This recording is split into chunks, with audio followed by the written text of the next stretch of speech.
I'm Clifford Bates, and welcome once again to Reading Aristotle's Nicomachean Ethics.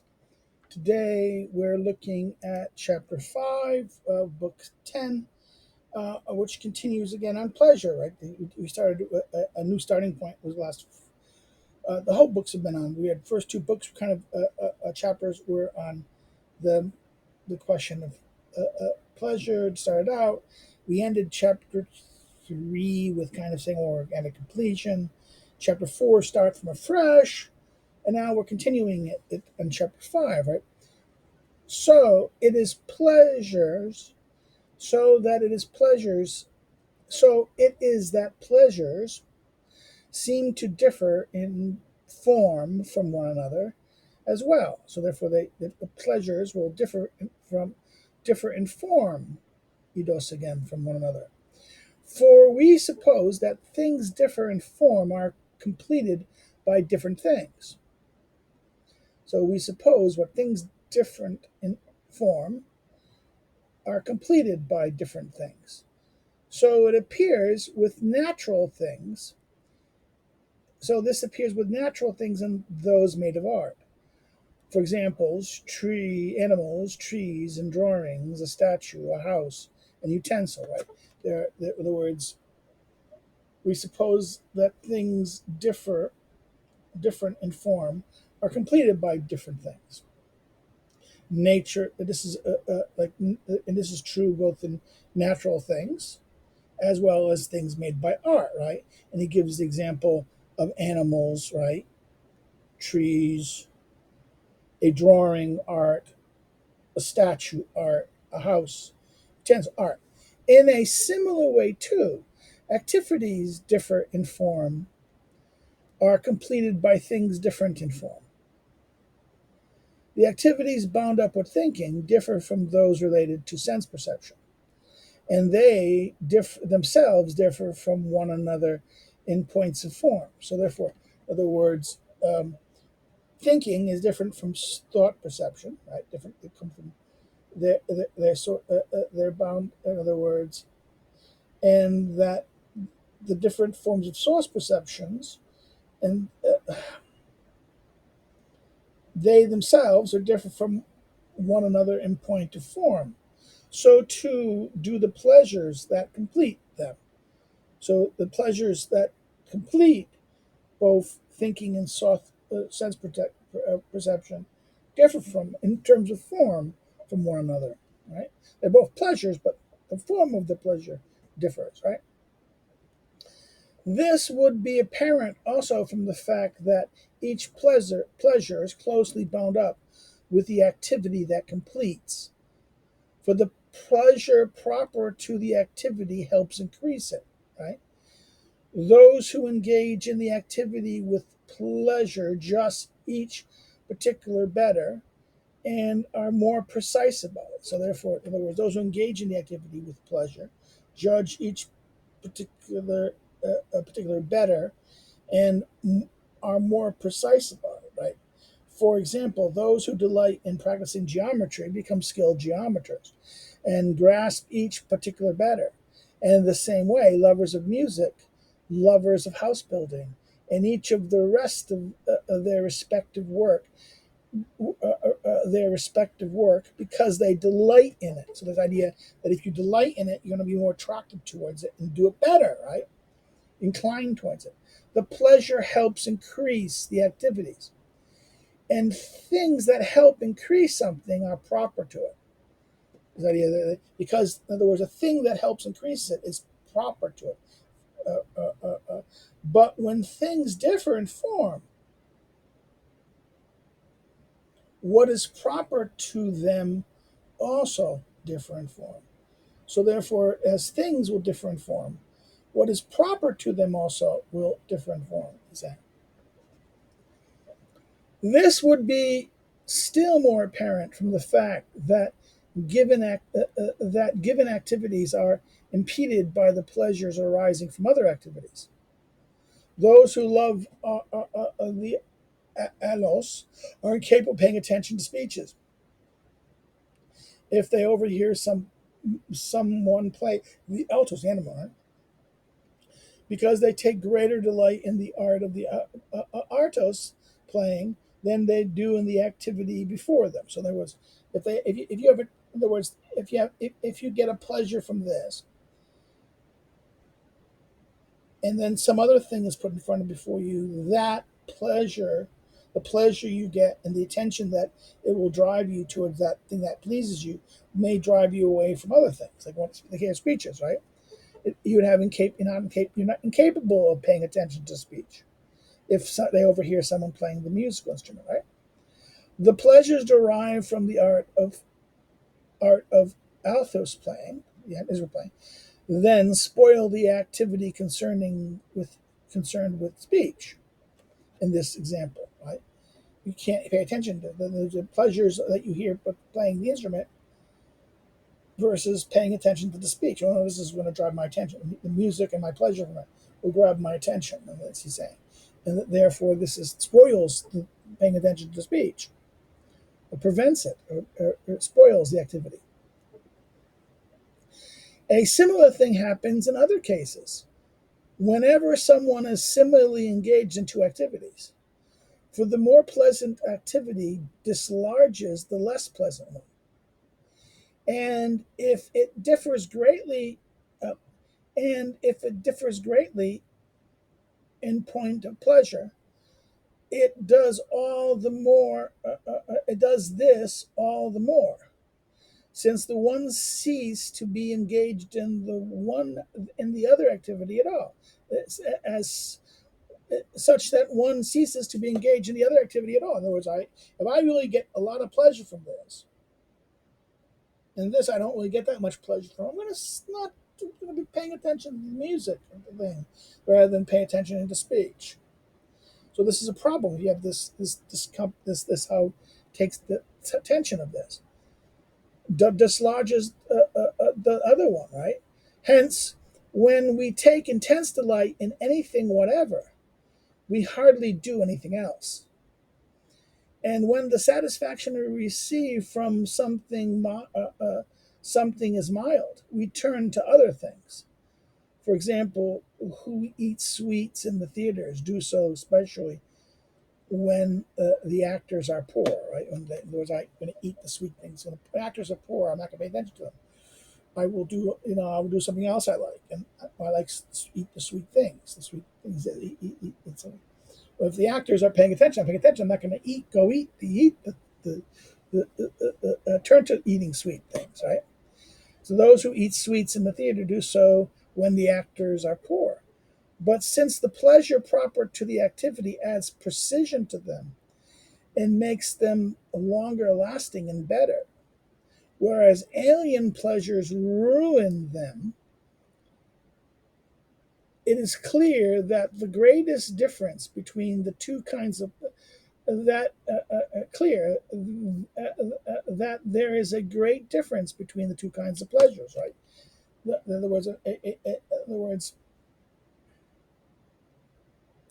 a, a pleasure that's proper to the activity adds to it, but an alien pleasure ruins it, right? The activity. And that's the difference between two kinds of pleasures. For the alien pleasure, pretty much do what, in fact, the pains belonging to the activity do. Right? Here's the interesting thing: the alien pleasures do the same thing. Does do what, in fact, the pain belonging to the activity does. If the pain prevents you from doing it, right? So therefore, the pleasure here in this alien pleasure, the pleasure that's not proper to the activity. This pleasure that does not belong to the activity, belongs to another activity, belongs to something else. This does the same as pain. It prevents you from enjoying the activity, and that you don't get that. It's like pain in that sense. What pains belonging to the activity do? The pains belonging to the activity spoil the activities. So the alien pleasure spoils the activity of this. For example, if writing is unpleasant and indeed painful to someone, or doing calculations when he does not write or do calculations because the activity is painful. As regards a given activity, then, the contrary thing results from the pleasures or the pains proper to it, and those are proper to it that arise from the activity itself. Right. So therefore, the pleasures and pain, these are the thing that are proper to the activity, comes from, emerges out of the activity itself. Whereas the alien pleasure, as has been said, accomplishes something comparable to the relative plane. They spoil the activity, albeit not in the same way, because one is, in other words, you don't get, it's like I take my attention from it. It spoils the activity. But the other one is that you don't want to do it because it hurts. It just can't, it pains you. You don't want to do it. You just or this, something else, your attraction is being taken away from you. You're not enjoying the activity. You're not going to be paying attention to the activity. You're going to be listening to the other pleasure. Moreover, since the activities differ in point of decency, points of decency and baseness, and some are choice-worthy, others to be avoided, and still others are neither the one nor the other. The pleasures involved too are similar. In other words, some activities are choice-worthy, some should be avoided, and these are neither choice-worthy but neither avoided. Okay, and the pleasures of these will be connected to these. They will have different forms of pleasures as well, right? In other words, the pleasures involved are similar. That some, for the for in the case of each activity, there is a pleasure proper to it. The pleasure proper to the serious activity then is decent. That of the base one, corrupt. For desires too are praised when they are for noble things, but when they are for shameful things, they are blamed. But the pleasures residing in the activities themselves are to a greater degree proper to them than are the longings from which the activities in question arise. For the longings involved are distinct from the activities, both in time and nature, whereas the pleasures are closely akin to the activities and are in fact so indistinct from them that there is a dispute whether the activity and the pleasure are one and the same, right? So, in other words, that the longing is prior to it comes prior to it. The longing is prior to the thing. They're not the same. They're disconnected. They have it prior to. In other words, they're distinct. In other words, longings involved are distinct from activities, both in time and their nature. Whereas the pleasures seem to be kind of, it becomes a question of whether they are one and the same, right? So therefore, there's a distinction here that from the pleasure and the longing, right? That's different here.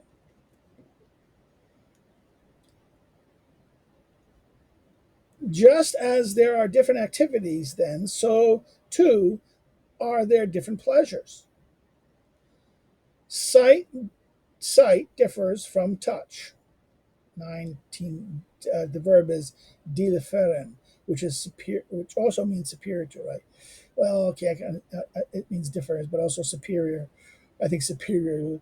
Sight differs from or superior to touch in point of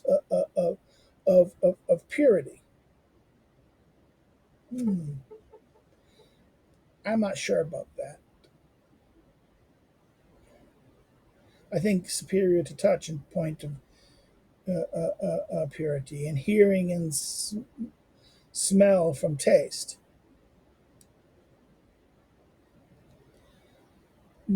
Okay, so then there are different pleasures. Sight differs from touch, differs from or is superior to touch in point of purity. I'm not sure. I want to see. Okay, purity. I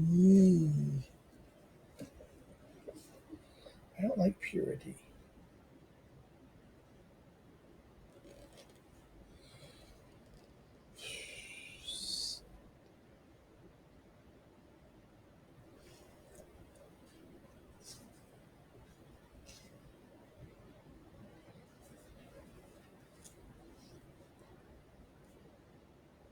'76.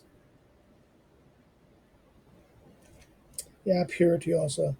But sight does a purity, as does hearing from smell and taste. Purity.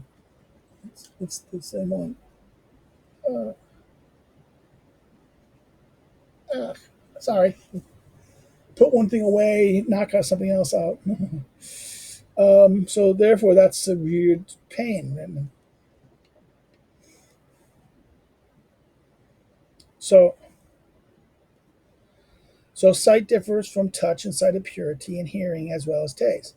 So the pleasures involved too differ in similar ways. The pleasures of thinking differ from those of the senses, right?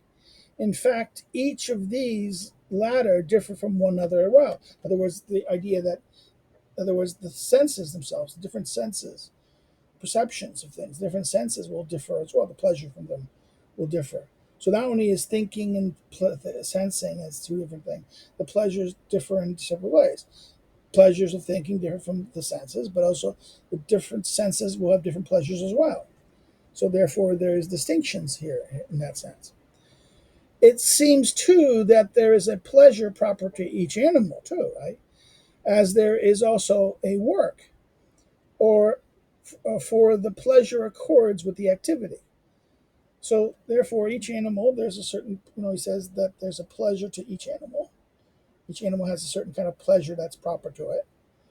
Each being in that sense too is a kind of as a work, a thing that they do, right? That is activity.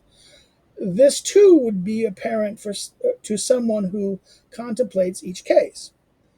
The pleasures belonging to a horse, a dog, and a human being are different. Just as Heraclitus asserts that donkeys would choose rubbish over gold. For the donkey, nourishment is more pleasant than gold, right?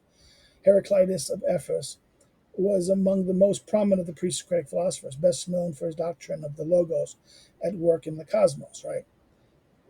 The line here in paraphrase appears to be B9 of the fragments, the detailed parenthesis additions of the fragments of Heraclitus, right? So, in other words, the pleasures belong to a horse and differ from each other. The donkey would prefer rubbish because they prefer nourishment than gold, right?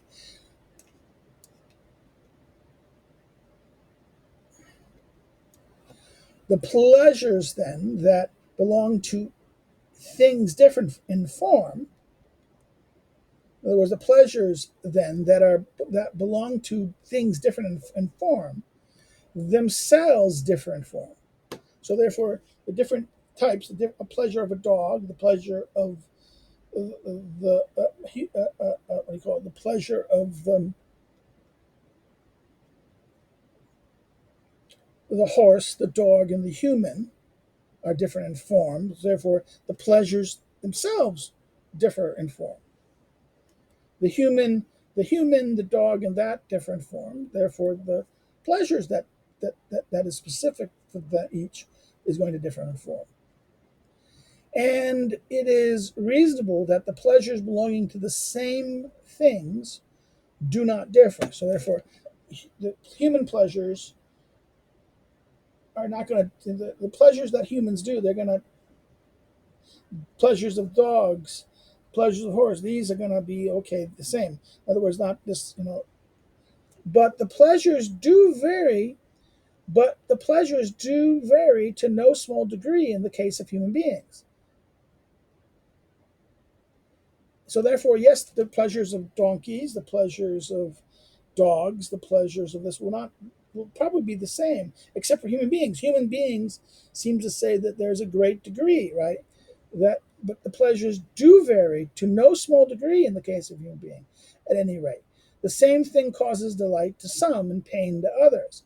and things painful to and hated by some are pleasant to and loved by others. So human beings is a weird variety that he's suggesting in human beings that is, may not most of the other animals and plants and animals, that is not necessarily the case.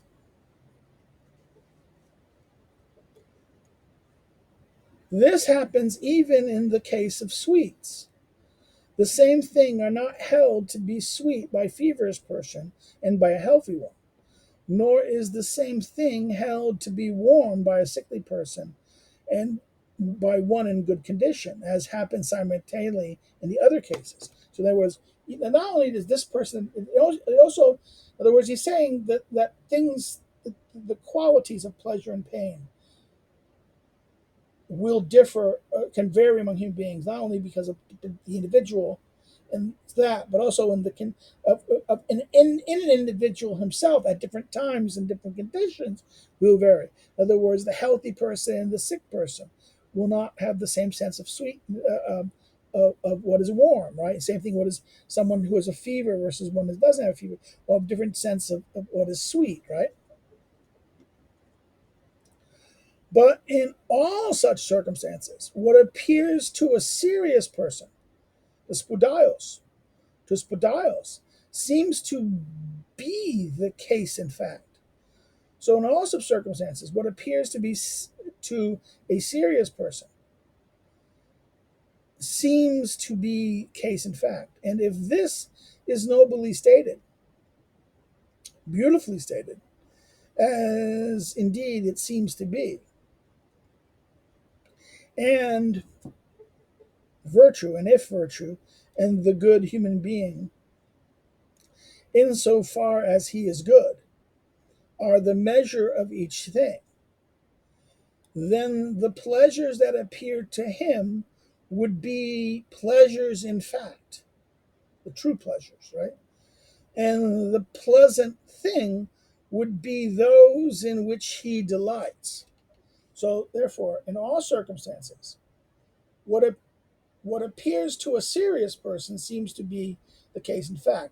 And if this is beautifully stated, nobly stated, and it seems indeed and indeed it seems to be right, and a virtue and good human being, insofar as he is good, are the measure of each thing, right? The good human being, virtue, and the good human being, right? If he is good, insofar as he is good, is the measure of a thing, then pleasures that appear to him would be pleasures, in fact, the true pleasures. And the pleasant thing would appear, the pleasant things would be those in which the good person, he delights. But if what is disagreeable to him appears pleasant to someone else, then that is nothing to be wondered at. In other words, that is not that is not to be wondered at. That he does not like. In other words, he disagrees with. In other words, that. But if what is disagreeable to him appears pleasant to someone else, that is not agreeable. For there are many things that cause the ruining and maiming of human beings. And although they are not pleasant in fact, in other words, they're not truly pleasant, they are pleasant to such people when they're in such a condition. In other words, their condition that they. This is true, but that sick person is something that pleases the sick person. Is that bad for him? It can be bad for him. It can make him more sick, but it still pleasures it. In other words, it's not the good condition. It makes it worse. It can make it worse. That's something that there are. In other words, there are many things that can cause the ruin and maiming of human beings. And although these are not pleasant in fact, they are pleasant to such people when they're in such a condition. As for the um, as for the pleasures agreed to be shameful, then it is clear that one ought not to assert that they are pleasures, except to those who have been ruined. In other words, In other words, they're not true pleasures. They're not real pleasures. The ruin people treat them as they are pleasures only to the ruin. Others, they're not. The shameful things, things that are shameful, these are not really pleasures. Only the ruin can are getting pleasures from them. Okay. Final paragraph. And as for the pleasures held to be decent, which ones or ones of what sort ought to be said to belong to a human being? So, of the pleasures that are decent, which ones or ones of what sort ought to be said to belong to a human being? This question. That's our first question. Or is this clear on the basis of these activities? So, and for those pleasures that are held to be decent, which ones, or the ones of what sort, ought to be said to belong to a human being? Or is this clear on the basis of the activities, the activity in question? For it is these that pleasures follows. So, what activities that are said? Or in other words, what pleasures are the decent pleasures are the ones that they should be, or given that pleasures follow activities, we should focus on what activities are proper for human being, the good, the decent human being, right? For it is these that pleasures follow. Whether then the activities belong to a complete and blessed man are one or more than one. The pleasures that complete these activities could be said to be, in the authoritative sense, the ruling sense, the pleasures belonging to a human being, and the remaining pleasures being such only in a secondary or lesser sense, are as are also the respective activity. So he ends it like this question. He says, okay, whether then the activities belong to a completed or blessed man are one or more than one. That's okay. The pleasures that complete these activities could be said to be authoritative. So therefore, that the pleasure that that even though the activities may be one or multiple, right, more than one of what is the blessed man is doing. These could be multiple, one or multiple, but the pleasures that complete these activities could be said in the ruling sense, or authoritative sense, complete in this sense, to be these pleasures are the pleasures belonging to a human being. These are the proper pleasures. These are the true and proper pleasures of a human being. The remaining ones being pleasures only in a secondary or much lesser sense, as are also the respective other activities tied, those other activities in that sense. And therefore, this ends the chapter. If you have any comments or questions, please put them below. When I see them, I'll respond to them. This has been a kind of difficult chapter in one sense because it raises the questions of the pleasures of what is true pleasure versus what is not true pleasure. What is the correct, what is the proper pleasure for a thing, and what is the one that completes it and perfects it, and therefore versus the ones who are kind of maybe even that they don't perfect it, they harm it, and therefore this has been a very he's making the very complex argument that is tying to the question of the good man, and what is the pleasures of the good man. This is the thing that's proper for human beings. This is the best one. He makes the assertion at the end with. So please, if any comments or questions, please put it there. If you like it, hit like button. Please helps the algorithm. It helps the channel grow. If you really hit the thumbs up. If you really liked it, and want to bring attention to share it, please share it far and wide. It helps grows the attention of this to other people and shares the things. Again, it helps the algorithm in that sense. the YouTube algorithm. And the other thing you can do is if you've not subscribed, please consider subscribing. Please join us.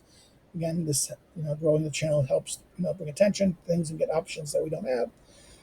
And please bring it to the channel to the attention to others that particularly you will make. Yeah, listen, I go check this Aristotle. So point them to the playlist that they can catch the beginning points of Aristotle, the ethics, or any of the other playlists we have done. So bring people to attention to the channel. That it helps, and encourage them to subscribe. If you want to follow me on social media, links are below. If you want to know more about me as a scholar and check out my research, you can go to the academic social media links below the social media links. And if you want to help me do what I do, and contribute to this, you can do so through Patreon or Subscribestar. The links below. And then one other thing you can do is you can check out another way you can help is by buying one of my books. You can do that through the list of the published available books are below. You can do so at your local bookstore if you want, but you can also do so by ordering them by an online mail distributor, such as online bookstore, such as Barnes and Noble or Amazon or Libris or whatever you like, or directly directly by the publisher. Some publishers are more easier than others, and again, that'd be greatly appreciated. We'll stop here. We turn to each other next in chapter 6. We'll finish this up in chapter 6. So I will see you later and have a great day. Take care.